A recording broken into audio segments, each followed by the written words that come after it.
we're in the middle of a very important transition as NLC, New Life Center, Norwalk Life Campus. And in the future, by the end of the year, who knows what we'll be called, but we are one. Say to the person next to you, we're one. Yeah, and I think it pleases Jesus to watch us walk through this journey of becoming one as two very unique and special and vibrant congregations coming together for the mission of God in the world. And so I wanted to just say how appreciative I am of all of you who've been coming faithfully, who've been showing up. I know that we have, it was my fault, to send the upgrade, those of you know upgrade the young adults ministry worship team over to the Harbor City campus today. I kind of wanted to give them a little exposure to a different context. And so they were over there at 7:30 in the morning, and I didn't realize that they probably have a bunch of groupies here that are also over there because they're there. So it was all my fault if it feels like, the youth aren't around. But there are some young people in the house, right? Young adults. How are you? That's right. All of you 45-year-old. Because youth is an attitude, man. I'm telling you. That's right. God. I tell you what, this morning, as I was listening to kids sing, I was reminded of a story that I heard. And I'm about to play the song for you in a second. But it was you guys know who Matt Redmond is? He's this worship leader, got real big, and he's written a bunch of songs for the body of Christ. Real huge blessing to the church in terms of worship leading. But he was serving at this church way back. Maybe some of you heard the story, but I was reminded of it this morning. He served at this church that had a really, really good worship ministry. I mean, they had musicians that were professional. They had the lights going. They had everything that you could want that money could buy that would make their worship music sound really just professional and high quality. And so Matt Redmond was a part of this group and one of the worship leaders in that group. I think he was the key worship leader there. And then one Sunday, his pastor came up to him and said, "Hey, Matt," he says, "I want you to do the worship for the next 3 months. I don't want any musicians. I don't want any music. We're just going to do a cappella worship for 3 months." And Matt was puzzled. He was like, why would you do that? I mean, we got professional musicians. We got everything to make this thing come alive. Every Sunday, man, it's thumping. And the pastor said, "Well, I think the Lord's been speaking to me, and we've been depending way too much on all this stuff." And he says, "So we're going to do a cappella for the next 3 months or so. So you lead us." And Matt Redmond was like, "What? I can't even have a guitar." And the Lord really began to deal with him. And almost, half the worship team quit. All those professional guys went and played someplace else for a while. And Matt Redmond was left kind of alone to just sort of figure things out. And as he kind of walked through that journey of having to trust in God for how to lead people in worship when he didn't have all the supporting structures of what they were used to, lights and musicians and music and media and all that, the Lord began to really deal with his heart and bring his heart right back to where it all mattered. You see, because worship is not about what we do on stage. Amen. Yeah. All right? Worship begins in an intimate place. It begins with a heart surrendered to Jesus. And it has many different expressions. And so it's a lifestyle, folks. It's what happens not when you come here, it's what happens when you leave here, too. And so anyway, in that whole journey, Matt Redmond wrote this song. When the music fades, all is stripped away, and I simply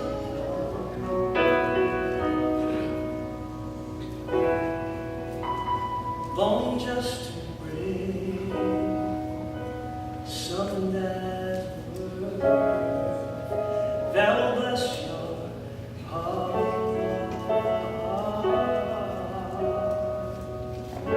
I'll bring you more than a song.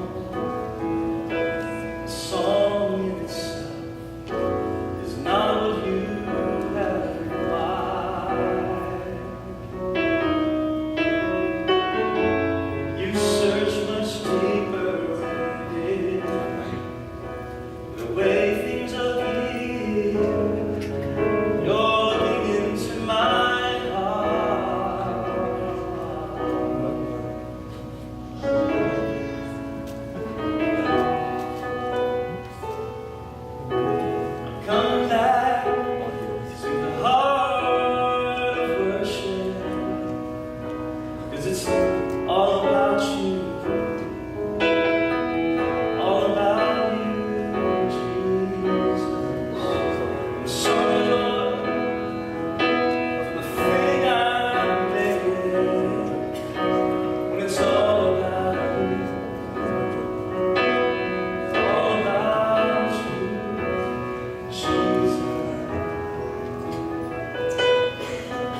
everything we do here really has to come back to that central place, doesn't it?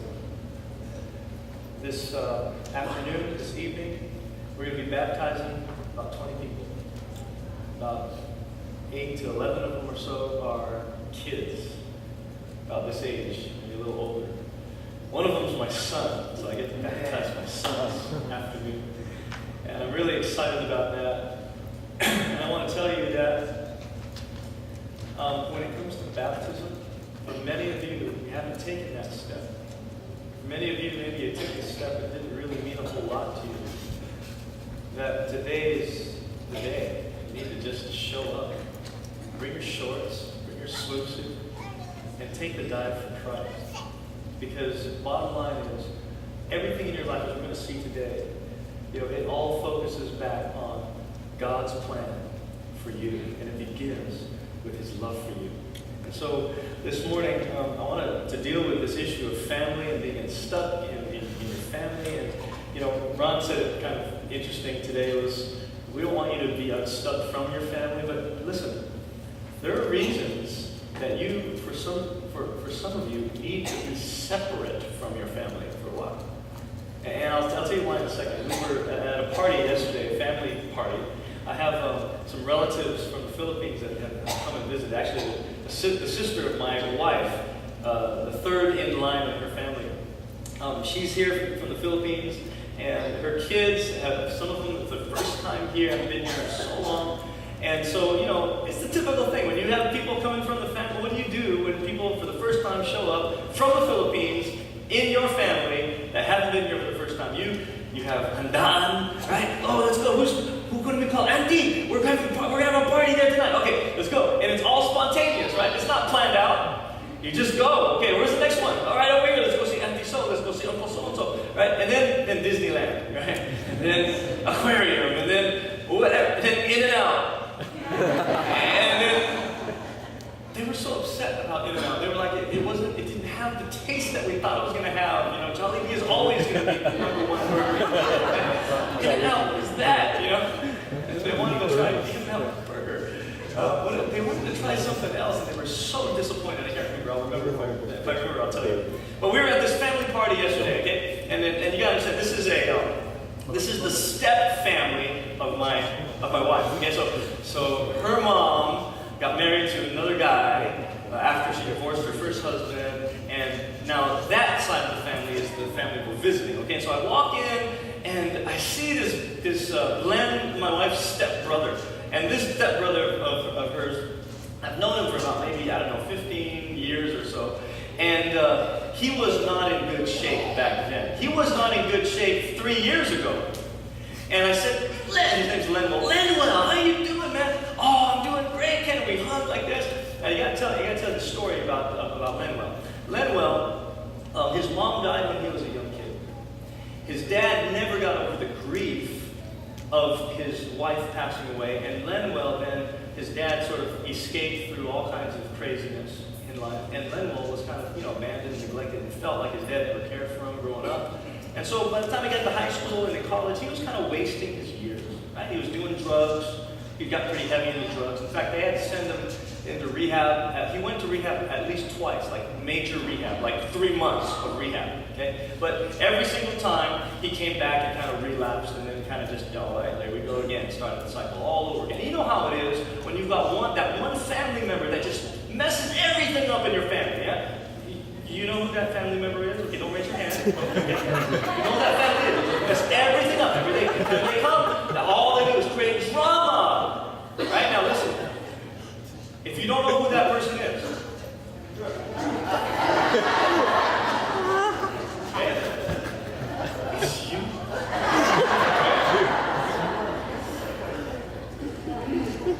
Like, you know that black sheep in your family? You don't know who that is? It's you. So, anyway, Lenuel was kind of like that black sheep. Like, he didn't fit in, he did everything wrong, he was always causing trouble, they always had to bail him out of jail, that kind of stuff, right? Getting into fights all the time. He joined a gang in Cerritos at one point, and that's where I met him. He actually got shot. And I came, the first time meeting him, he was shot. And he was like in the hospital. I'm like, how come you're not going to the hospital? And he's like, oh man, I can't go to the hospital, man. And I'm like, dude, you're crazy. And that was my introduction to Lenuel. So Lemuel, he has this journey of just relapsing, just, not doing what he's supposed to be doing. He's just kind of the black sheep. 3 years ago, he finally hit rock bottom. And, out of the blue, it was kind of like his family was so frustrated with him. They came to me, they said, Ken, do you know anywhere that we can send Lemuel? Because we tried the rehab. We tried the most expensive rehab over here in Orange County. It didn't seem to work. He was there for 3 months, and then he didn't complete it, and then on and on and on. I said, well, there's this place I know of. I sent a couple of guys from our church there that went through, and they did great. Called the Dream Center, the Men's Discipleship Program at the Dream Center over there in Los Angeles. And they said, oh, really, where is that? So I just threw the contact out there. I said, just go, and if you really want it, you're going to get it. See, that's the thing. They got to choose it, folks. You can't do it for them. You can leave the light on and pray they come home, but they've got to come home. You get it? You can't go, I'm going to bail you out every single time. No. You're just empowering them in that lifestyle. So, Lemuel, we said, okay, if he really has hit rock bottom, then we're, go to the Dream Center. So, wonder of all wonders, he ends up at the Dream Center. I'm like, whatever. Because you know what? The Dream Center is open door policy, man. You can go there. The first month is the hardest month. They'll let you leave anytime. And so Len was like, yeah. He told me later, it's like, the first month was the hardest month. I hated it. I wanted to leave, man. And most people do leave within the first month. Anyway, so he ended up finishing the whole year at the Dream Center. And throughout that year, he grew up in a very Catholic family. His family today is just very Catholic. So he comes home, and he's going, man, Jesus, I love Jesus. Jesus is not, Jesus this, Jesus that, Jesus this. And you know what the Bible says about this, mom and dad and sister, and just come to Jesus. And they're like, whoa, wait a minute, we didn't sign up for this one. We wanted you to get rehabilitated. It's like, back in the day, we used to have the youth group, and we used to have a bunch of young people coming to youth on Friday night. Now, Friday night, for those of you who used to be young people, that's the night you go clubbing, right? Back then, I don't know where the clubs are today, but I remember back then, Florentine Gardens.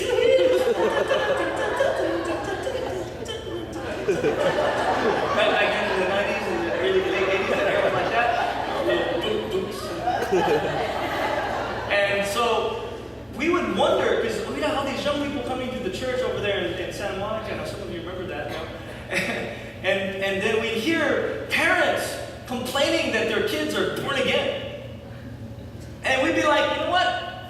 We kept them from the club on Friday night, and they're coming to church. Why are you complaining? And so it was kind of like that. Lemuel comes home, he's full of Jesus, and he's going, I'm free from drugs, I'm free from my past life, and all that. And the family's going, I don't know, man, you're weird, dude. So he goes through the whole year, and wonder of all wonders, man. I saw him yesterday, gave him a hug. I said, hey, what are you doing now? 3 years into it, right? He says, I'm done with the discipleship program. That was 2 years ago. He goes, but you know what, Ken? You know what they did? He said, the Dream Center hired me as their operations manager for the whole men's program.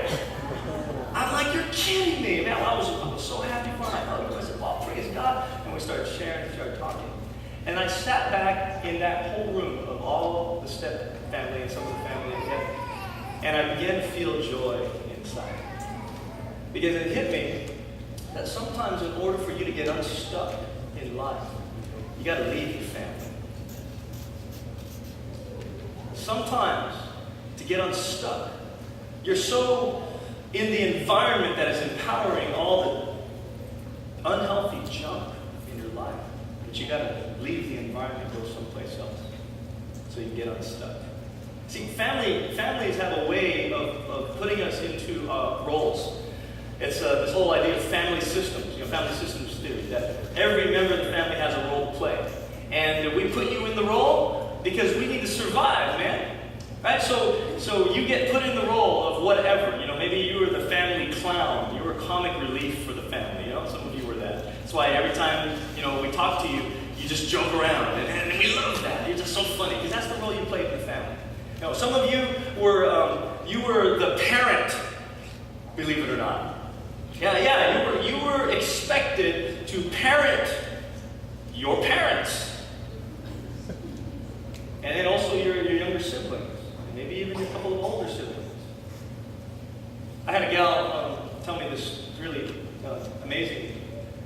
insight she had. She grew up in a family like that, where she was the third of 5 sisters, or 5 siblings, and she was expected to take care of her mom, because her mom always had health problems.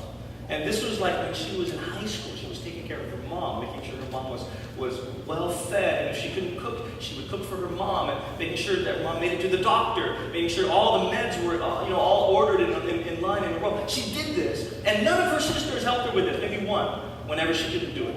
Okay? But that was her role, and the family, had ways of rewarding her for staying in that role. So she did this even through college years. Even after she was done with college, she was taking care of her mom. And so one time I asked her, I said, "Hey sister," I go, "So like what happens when you get married and stuff? I mean, is your mom, are you going to move? Why are you going to do that?" I was just sincere, I wasn't joking. I was like, she's like, "Yeah, I don't know. I've always taken care of my mom." And you know what she realized? She goes, "I'm bitter about this." I go, "Why are you so bitter? I mean, what a privilege to take care of your mom." She says, "No, I'm bitter." She says, "You know why? Because I wanted to go to a college out in New York that was specialized in the arts." He says, I wanted to get a degree in an art school in New York. That was my dream, Ken. And she says, "But I had to settle for Cal State Long Beach." Not that Cal State Long Beach is bad, okay? But I had to settle for Cal State Long Beach because I had to be close to home so I could take care of my mom. And she said, "I'm bitter at that."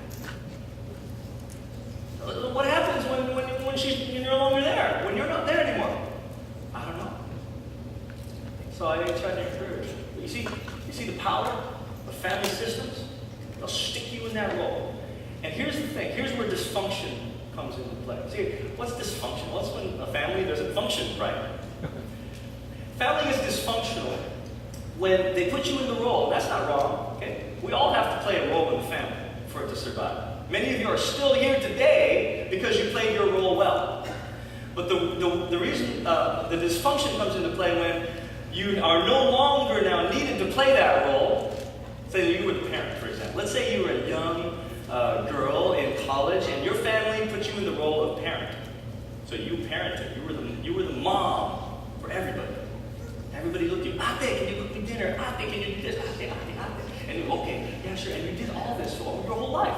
And then you got married, right?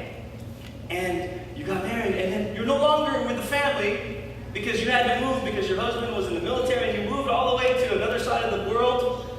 And guess what? You don't have to be the mom anymore. You can be the wife. But guess what? When you go home, guess what you do to your husband? "Oh, let me cook for you. Oh, does your knee hurt? Did you get a little wiggle?" And you treat him like what? Like you're his mom instead of being his wife. We carry all of our baggage, our dysfunctions from our family of origin. And we carry it right into all the other relational situations that we go into. And so to be stuck in your family really is all of us. We all are stuck in some way, shape, or form. We carry these dysfunctions around with us in whatever relationships we have in life, and we can't seem to act any other way. Tell me if this is not true, okay? So you go off to college and you say, "I'm so glad to be away from my family. I don't have to do all that anymore." Phew! And so you live the college life, right? You get your degree. And have you ever had this experience? You haven't seen your parents in like 2 years, 3 years, 4 years, whatever. But you walk right back into that house. And all of a sudden, everybody's going, "Oh, you're back, this, that. And you feel like you're a 15-year-old kid again. "Son, I kept your room. Exact furniture. It's all there. All your trophies when you were 3 years old." Right? What are they saying to you? They're saying in some ways, you're never going to change. You'll always be that stinking little kid you were. The good and the bad. "Oh, no, Dad, you don't understand. I got saved. I know Jesus now." So, you're still the same old kid. The power of family systems to disregard the dreams, sometimes the God-given dreams that get planted in our lives. Right? I want you to see this in Scripture. There's There's a guy by the name of Joseph. Say, Joseph! Joseph. In Genesis chapter 37, and let me give you the key thought. You know, you got to forgive me. We didn't put notes in your bulletin. We got them mixed up today. So if you're writing notes, here's your first. There. Here's your first one. That despite the baggage that we carry around because of our family dysfunctions, our family of origin junk, okay, and we all carry this around. We're all stuck in some way, shape, or form. God can take those family dysfunctions or the family brokenness, and He can turn them into destiny-shaping tools.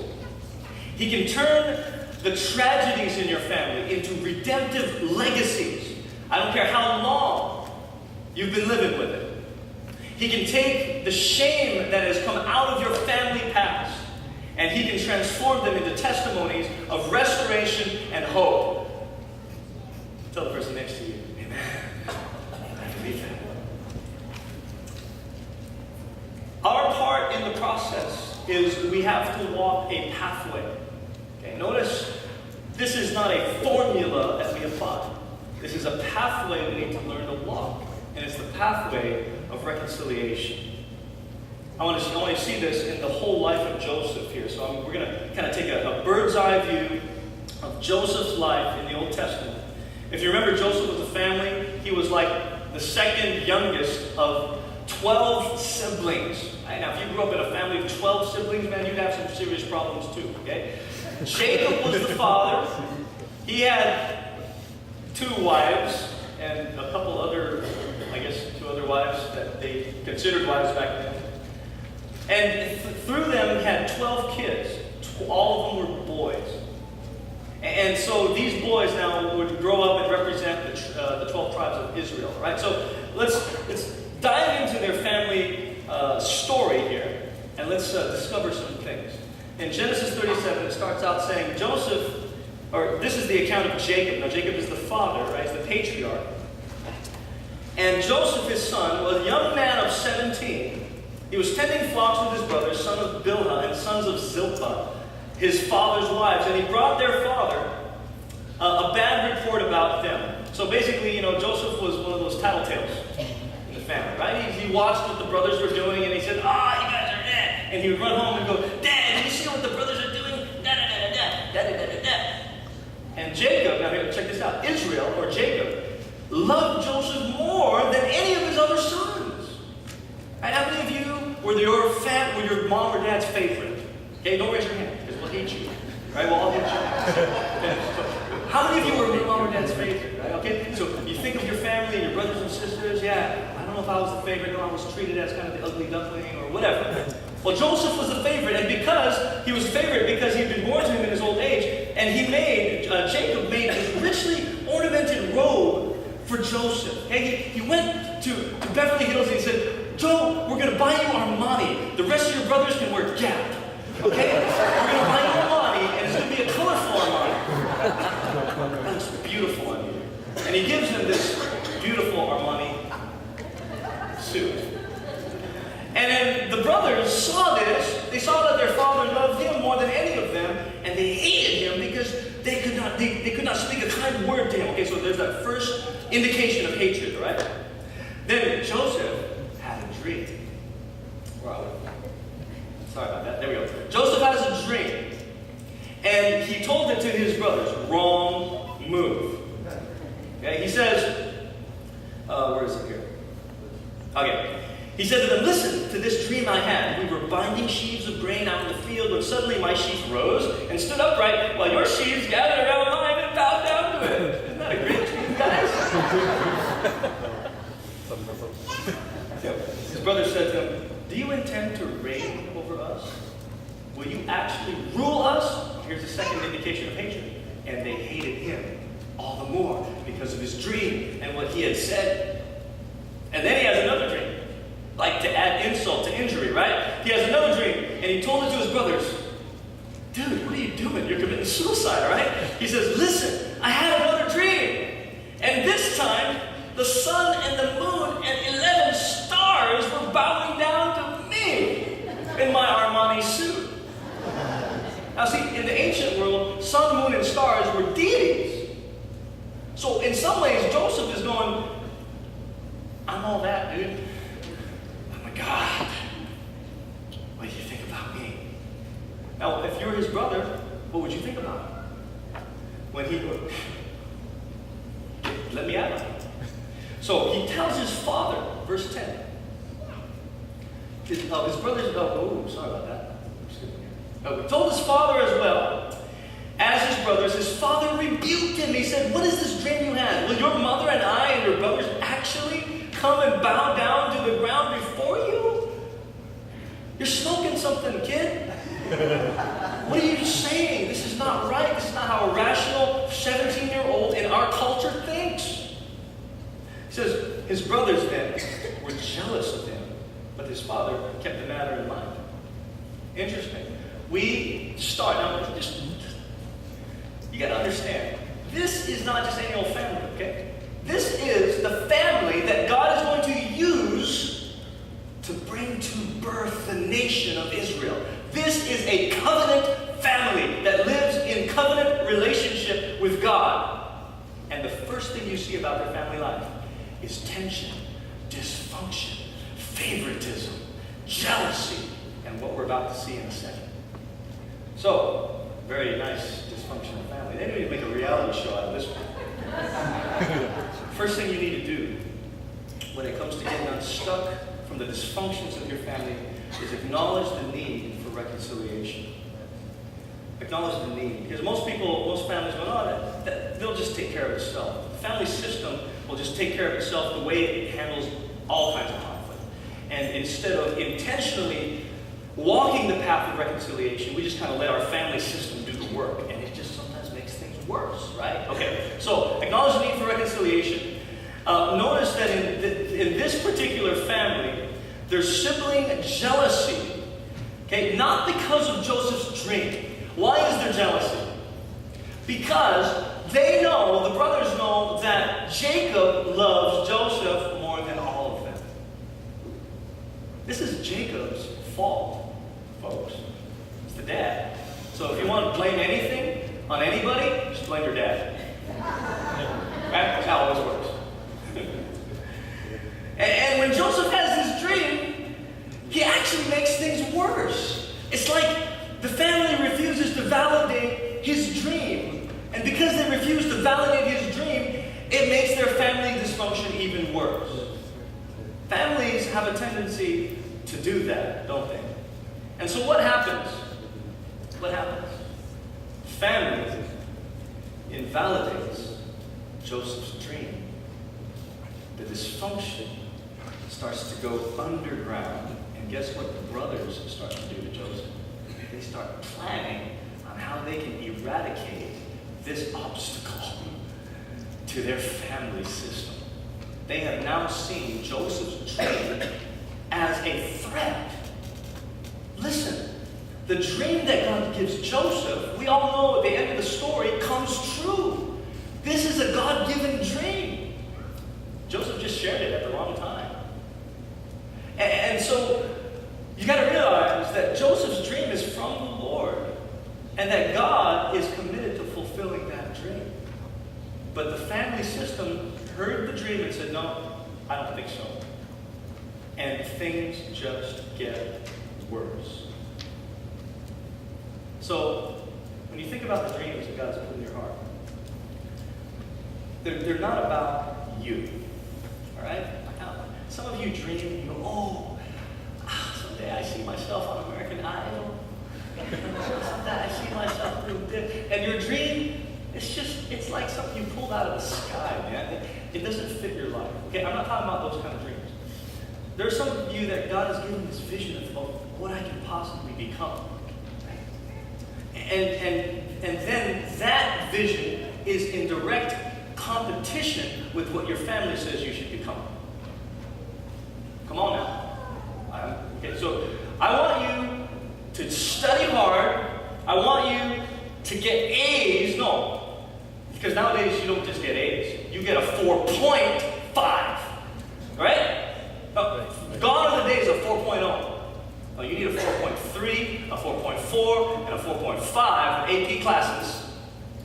in order to get into the school of your choice, so that you can have a successful career as a lawyer, doctor, businessman, whatever.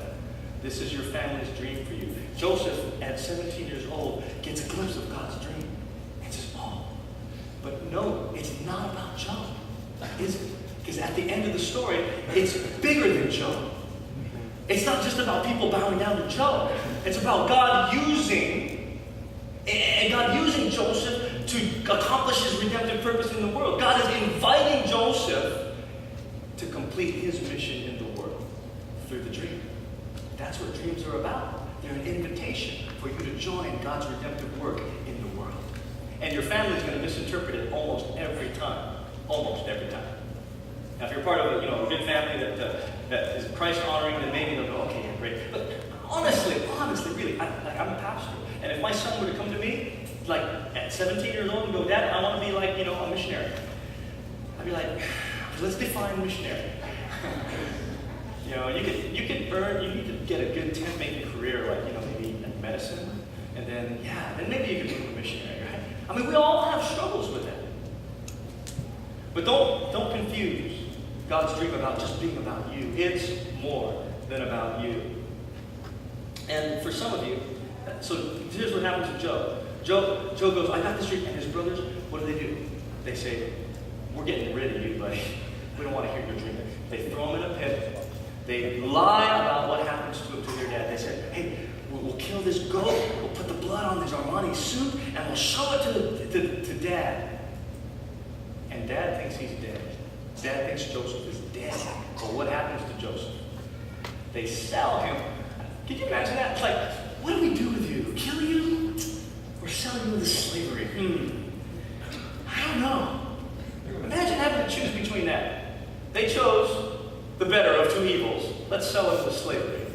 And so before you know it, Joseph is now in a brand new land, having to learn a brand new language, all alone. No more family. Ever been there? Maybe some of you have. And Joseph has to figure out, he has to decide something. Am I going to embrace the faith of Abraham, Isaac, and Jacob as my own? Or can I, or should I, simply reject that faith and embrace the gods of Egypt? Because, frankly, it would have been a good idea to just, it would have made sense for Job to go, man, here's our family, a covenant family, a family that serves the covenant God, and look what they did to me. What kind of family is that says they serve God? Forget it, I'm going to embrace the gods of Egypt. Give me raw. But he doesn't. Joseph, instead, he takes a deeper journey. He embraces a deeper journey of faith. He says, I'm not going to let go of the faith of my forefathers. I'm going to continue. I'm going to take ownership over this faith. I mean, we don't see him angry at God, although he probably was angry at God. He doesn't convert to the paganism of Egypt. He stays true to his covenant with God. I want you to see what happens. See, this is the turn that many of us have to make in our family. Is going from the faith that you grew up in to now making that faith your own. Now, this is what I'm talking about with my son. My son wants to be baptized. I'm like, are you sure? Because I don't want it just to be Dad telling you have to be baptized because you're going to go to hell. I don't say that to him. But, I don't want to be just me. I want you, we want our kids to make the choice somehow, I got baptized when I was 9, so I understood. I never felt the need to be baptized again because it was, invalidated or something. No, I saw my baptism at 9 as valid, man. I was like, no, I was baptized. I felt God. So I'm talking to my son, like, I want you to make this your own somehow, Caleb. So I woke him up this morning, we were sitting on the couch, I'm like, why do you want to be baptized? And he says, well, I want the world to know that I follow God. I go, no, that was manufactured. No, we tried to right? I don't know if that was real. We tried to question. What did Jesus do for you? Forgave me of my sins. He's my friend. It's not manufactured too. So I'm like fishing. God, is it real? And I just felt like I had to lean on the Holy Spirit. Just just felt like the Spirit was saying, no, it's okay. Let your son make this step. Let him make this step. Okay. So we all have that desire. I want our kids to make it their own. And Joseph, right here in Egypt, all alone, no family, he makes the Hebrew faith. There is no such thing as Hebrew at this point. Okay, he makes the God of the God of Abraham, Isaac, and Jacob. That faith, he makes it his own. Now it's the God of Joseph. And look what God does. It says Joseph is taken down to Egypt, and he goes to this guy named Potiphar. He's sold to the household of Potiphar, an Egyptian who was one of Pharaoh's officials, the captain of the guard, who brought him from the Ishmaelites and who had taken him there, who bought him. And the Lord was with Joseph, and he prospered, and he lived in the house of his Egyptian master. And when his master saw that the Lord was with him, the Lord gave him success in everything he did, Joseph found favor in his eyes and became his attendant. He became his personal assistant. And then it says Potiphar put him in charge of his household, and he entrusted to his care everything that he owned. From the time he put him in charge of his household and all that he owned, the Lord blessed the household of the Egyptian because of Joseph. The blessing of the Lord was on everything Potiphar had, both in the house and the field. So he left in Joseph's care everything he had. With Joseph in charge, he did not concern himself with anything except the food he ate. Joseph's gifts and skills and talents come alive in Egypt. See, the family didn't know he was like that. No, we wanted him to be a doctor. But in Egypt, Joseph started to be, he's like, no, I'm a great organizer, man. I'm a great administrator.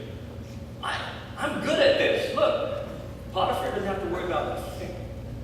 I can handle it. And so God takes Joseph on this journey of not only embracing a deeper faith, but providing opportunities for him to develop his gifts and to grow in his skills. But that's not all. But God is also about to test Joseph's character, because God knows what he needs to entrust Joseph with, and Joseph's character is not yet up to par. See, so for every assignment that God is about to give you, you've got to have the strength of character to match it, to handle it, or else it will eat you up. And so God says, no, I'm not going to give you that promotion because you're not ready to handle that, character-wise.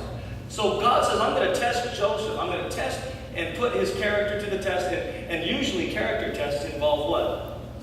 Pain, suffering. So here's how it happens. Joseph, it says he was well built and handsome. You know, he was P90X ripped and good looking chap. You know. After a while, his master's wife, Potiphar's wife, took notice of Joseph and said, come to bed with me. Okay? Now, that doesn't mean come sleep by my side, all right? That means come. We're gonna engage in adultery. And he says he refused. With me in charge, he told her, my master does not concern himself with anything in the house. Everything he owns he has entrusted to my care. So no one is greater in this house than I am. My master has withheld nothing from me except you because you are his wife. How then could I do such a wicked thing and sin against God? You think Joseph has his faith together? You bet he does. And though she spoke to Joseph day after day, so she didn't just come to him once and go, come to bed with me. And Joseph goes, no, every single day. Come to bed with me. She was trying to seduce him. And he refused to even be with her. Now remember what happens, right? She gets so tired of him refusing that she forces him into bed. And as he is being dragged to the bedroom, he wrests himself free. And she's left there with his cloak. Not the Armani suit probably, but he's just left there with the cloak. And what does she do? She turns it all around. She says, hey guys, guards, this man tried to rape me. Joseph goes, you gotta be kidding me, chick. You serious? You're going to hold it up? And he can do nothing about it. Listen, there's a lesson here for some of you. We've all been told at some point or another that if you obey God, that he'll bless you. Ever heard that? That's in the Bible. That's true. You obey God, he'll bless you. But sometimes the blessing doesn't happen right away. Joseph obeys God. He holds on to his integrity. Does he get blessed? gets thrown into prison. Sometimes obedience means you need to be willing to suffer for the sake of spiritual growth. Sometimes obedience means you need to be willing to suffer before the blessing comes in its fullness. That hits heavy for some of us, because we were taught, man, I just obey and it comes to me. Man, I'm a covenant person of God. I obey, I speak it, and it comes. No, it doesn't. Not all the time. Especially not in a situation like this. You refuse. Devil, I'm not going to go there. I'm going to stand on the righteousness of Jesus. And then you need to. And then what happens? Does blessing come? No. The heat gets hotter. And sometimes you got to suffer. Joseph is thrown into prison, and he's there for a number of years. But look what happens. I love this. In prison, right? It says, Joseph was in prison, the Lord was with him, he showed kindness to him and granted him favor in the eyes of the warden, the guy who's in charge of the prison. So the warden puts Joseph in charge of all those held in the prison, and he was made responsible for all that was done there. The warden paid no attention to anything under Joseph's care, because the Lord was with Joseph and gave him success in whatever he did. Whoa! Because if the Lord was really with me, I wouldn't be in prison in the first place. You could say that. No, it's not God's plan. God's got a pathway. He's bringing Joseph someplace. And sometimes those places that God brings you, you have to go through areas and seasons of suffering for the sake of the larger reward. Amen. Joseph starts, does this look familiar? What he was doing at Potiphar's house, he's doing in the prison. He's doing in the jailhouse. He's taking care of people. He's organizing. Man, things are going great in the jailhouse because Joseph is there. Now, in the jailhouse, Joseph meets these two friends. The cupbearer and the baker. And they both have these dreams. Now, this is in the same chapter, but I'm going to summarize it for you. The cupbearer has a dream. And he says, Joseph, I had this dream. Can you tell me what it means? And Joseph says, yeah, you know what it means? You're going to get promoted. It means you're going to get promoted, you're going to get out of this prison, you're getting promoted into Pharaoh's court again and get your old job back. He's like, really? Wow, okay, great. And then the baker hears it, goes, ooh, sweet. Maybe you can interpret my dream. The baker goes, hey, I had a dream. Here it is. What does it mean? And Joseph looks at him and says, dude, you're going to be sorry you asked me that. You really want me to tell you? The guy says, yeah, man, of course. He says, your dream means that in a few days you're going to get your head cut off. You're going to die. You're going to get your job back. You're gone, dude. I'm sorry. I have to be the bearer of bad news, you know? And the baker, it comes true. The baker gets, executed, and the cupbearer gets his job back. And before he goes off to get his job back, Joseph says, hey, man, I've treated you so well, man. Bro, we're good, right? Yeah, we're good, Joe. Joseph says, remember me when you get to Pharaoh's court, because, man, Pharaoh doesn't know. I can organize his whole court for him. I am good at this. So remember me. Mention my name to Pharaoh, right? It's kind of the whole networking thing, right? Just mention my name. What happens? The cupbearer gets his job back. He goes to the court. He's enjoying his job. He forgets for 2 years. And Joseph is sitting in the jail for 2 more years, and he has to. And then finally, Pharaoh has a dream. Remember the dream? Yeah, those skinny cows and the fat cows. 7 skinny cows, 7 fat cows. And Pharaoh is tormented by this dream. And then he has another dream about wheat, right? And he says, who can interpret this dream for me? And no one can tell him what the dream is. And then the cupbearer goes, oh, Joe, get Joe. Joseph comes into Pharaoh's court. He says, Pharaoh, I don't even have the interpretation. But there is a God in heaven. So you get this sense that Joseph, through all these years of suffering, his faith is not waned. It's only grown stronger. He says, I don't have anything, man, but God can give you the interpretation. You want it? And he goes, yeah, I want it. Here's what it means. 7 years of plenty, 7 years of famine. And then Joe, he kind of puts in a shameless plug for himself. He goes, if you're wise, Pharaoh, which of course you are, you're a god to many of these people, you would put a really good administrator in charge of the land of Egypt, so that you can prepare. During the 7 years of plenty, you're storing up grain, so that during the 7 years of famine, we have grain in Egypt. And Pharaoh goes, you know what? put in that position than you. And in an instant, Joseph shaves off his beard. That's been growing for years. And he gets admitted into Pharaoh's court. And guess what? He gets put in charge. Second in command of the whole nation. Isn't that powerful? God is promoting Joseph. You say, oh, okay, what is all this about? I want you to see something.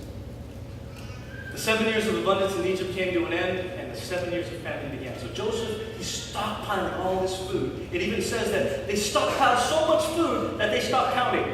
How would you like to be so wealthy that you stop keeping account? Wouldn't that be really awesome? I don't even have to keep account anymore because, man, the money is just making so much. I was like, forget it. I don't need to count it anymore. That would be so cool in the kingdom of God. For the kingdom of God. Joseph's, he's storing up grain. They don't even have to count it. There's so much grain. And then famine hits. Just as Joseph had said, there was a famine in all the other lands, but in the whole land of Egypt there was food. And when Egypt began to feel the famine, the people cried to Pharaoh for food. And what did Pharaoh do? He said, go see Joseph. And when the famine had spread over the whole country, Joseph opened the storehouses, sold the grain to the Egyptians, for the famine was severe throughout Egypt, and all the countries came